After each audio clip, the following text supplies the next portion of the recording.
예, 안녕하세요. 오늘은 성탄절 묵상 5번째 시간입니다. 말씀은 마태복음 2장 2절입니다. 제가 읽어드리죠. 유대인의 왕으로 나신 이가 어디 계시냐? 우리가 동방에서 그의 별을 보고 그에게 경배하러 왔노라 하니.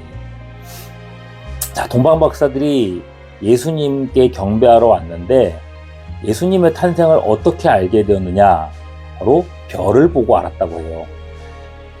이 별이 뭔가 특별한 어떤 모양이었던지 그랬던 것 같습니다.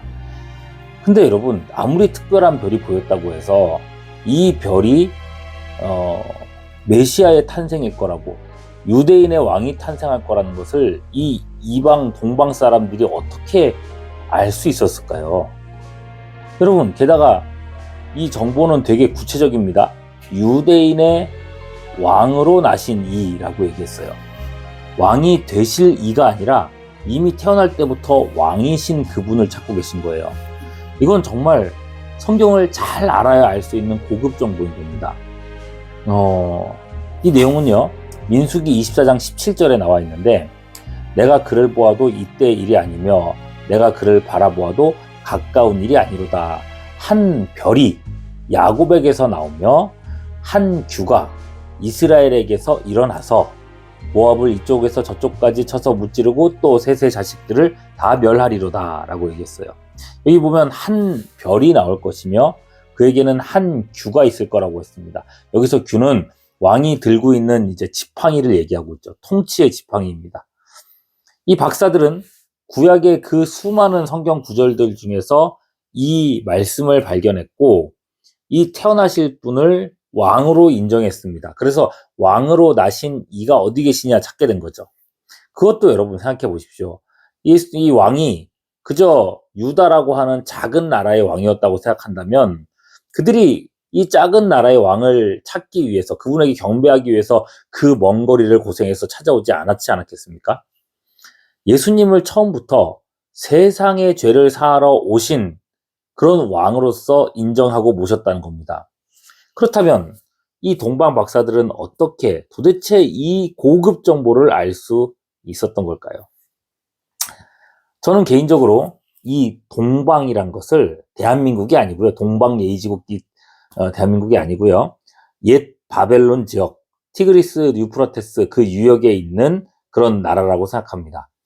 그렇게 생각할 수밖에 없는 것이, 그 옛날 이스라엘이 바벨론의 포로로 잡혀갔을 때에 바벨론은 성전에 있는 수많은 기물들을 가져갔습니다. 그리고 그 중에는 구약의 성경 필사 두루마리들이 있었던 겁니다. 그래서 그로부터 70년이 지났을 때에 이 다니엘이라고 하는 사람이 이 두루마리에서 이스라엘 포로 회복에 대한 예언을 발견하게 되죠. 그래서 다니엘이 예루살렘 방향으로 하루에 3번씩 창문을 열고 기도하게 됩니다. 하나님의 회복을 구하면서. 덕분에 사자굴에도 던져졌죠. 이렇게 다니엘에게도 영향을 끼쳤던 그 수많은 두루마리 중에 얼마간이 예수님이 태어날 그때까지 그 옛 바벨론 그 지역에 남아 있었던 겁니다.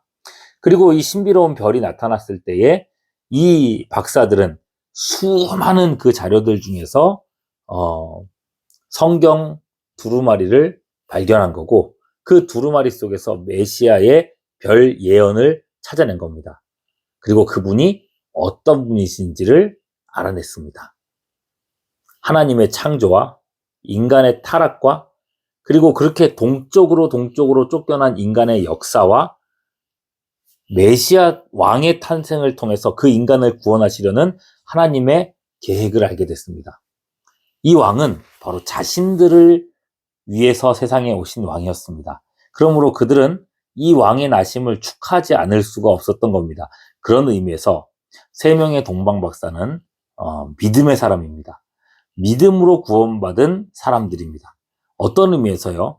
이들은 예수님이 오신 후에 첫 번째로 구원받은 이방인일지도 모르겠다는 생각이 들어요.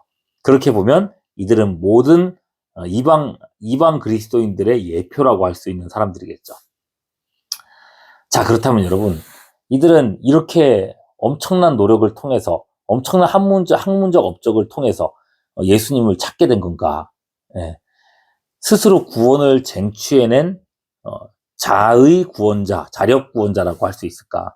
누구나 노력하면 이렇게 구원받을 수 있다고 얘기할 수 있는 건가? 여러분, 그렇지도 않습니다. 이들이 예루살렘에 찾아가서 이스라엘의 왕으로 나신 이를 찾았을 때에 정작 그분의 백성이라고 했던 이스라엘의 반응 이상했습니다. 마태복음 2장 3절, 헤롯 왕과 온 예루살렘이 듣고 소동한지라. 소동했다. 이들은 당황했습니다. 마치 일어나서는 안 될 일을 만난 것처럼 그런 태도를 보였습니다. 헤롯 왕이야 원래부터 에돔 이방 사람이었으니까 그렇다고 치죠. 그 외에 나머지 예루살렘 사람들은 어떻습니까? 마태복음 2장 4절, 왕이 모든 제사장과 대제사장과 백성의 서기관들을 모아 그리스도가 어디서 나겠느냐 물으니, 심지어 대제사장들과 서기관들도 알고 있었다고 합니다. 예, 이들은 본래부터 메시아를 대망하던 유대인들이죠. 왕이 그리스도가 어디서 나겠느냐라고 물었을 때에 그 해답도 알고 있었습니다. 마태복음 2장 5절, 이르되 유대 베들레헴이오니 이는 선지자로 이렇게 기록된 바. 여러분, 메시아가 나실 곳이 베들레헴이라는 것도 그리고 또 그게 선지서라는 성경의 출처도 알고 있었습니다. 그럼에도 그들은 메시아를 찾아가려 하지 않습니다. 메시아에게 경배하지 않았습니다. 그저 헤롯 왕에게 붙어서 지금 누리고 있는 기득권을 계속해서 누리고 싶어 했습니다. 이들은 본래부터도 성경을 아는 사람이었음에도 메시아 예수님의 탄생에 전혀 반응하지 않았습니다. 무슨 말이냐고요? 하나님께서 눈뜨게 해주지 않으시면 인간은 결코 스스로 하나님을 찾을 수 없다는 것입니다. 결국 하나님의 은혜입니다. 우리의 구원은 하나님의 자비로운 행위에 있는 것이지 우리 자신의 어떤 노력이나 덕에 있지 않다는 것입니다. 동방박사 세 사람이 아기 예수님께 찾아온 것은 하나님의 택하심과 섭리와 부르심의 결과였습니다. 우리의 구원도 마찬가지입니다. 우리가 성탄의 예수님을 경배할 수 있는 것은, 구원의 사람으로서 오늘을 살 수 있는 것은 다 하나님의 은혜 때문이었습니다. 이 사실을 기억하면서 이번 성탄절 말구유 아기 예수께 다시금 나아갈 수 있기를 바랍니다. 감사합니다.